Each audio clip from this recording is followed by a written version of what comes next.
చెప్పండి, మాట్లాడండి. గోవిందరావు ఎందుకు ఆపారు?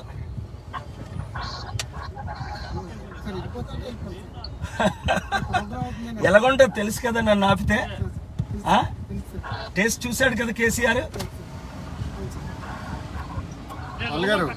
నన్ను ఆపకపోతే బాగుంటుంది, ఆపితే తిరుపతిలో గుర్తించుకోండి. 2 years బ్యాక్ సర్కిల్ ఇన్స్పెక్టర్ మొన్న లాస్ట్ ఇయర్ గుర్తుంది కదా, మన 3 Town రామారాం. అది అవినీతిని సహించను. ఆపడానికి ఏమైనా మీకేమైనా ఆర్డర్స్ వచ్చాయా? నాకు ఇక్కడ 5 acre నా బిల్డింగ్ ఉంది. కరెక్ట్గా మీరు వస్తే ఫాలో అవ్వండి. 1.5-2 kilometers మీకు తెలుసు కదా, 92 నుంచి.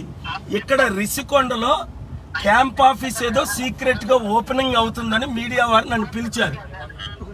అరే 500 కోట్లు ఖర్చు పెట్టిన ఈ రిషికొండ బిల్డింగ్లో క్యాంప్ ఆఫీస్ ఎంత సీక్రెట్గా ఎందుకు ఓపెనింగ్ అవుతుంది? స్వామి స్వరూపానందని పిలిచారట.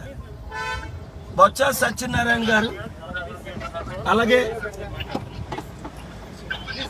పెట్టుకో. ఏమైంది? ఎందుకు ఆపారు? ఇంత సీక్రెట్ ఎందుకు చేయాలి?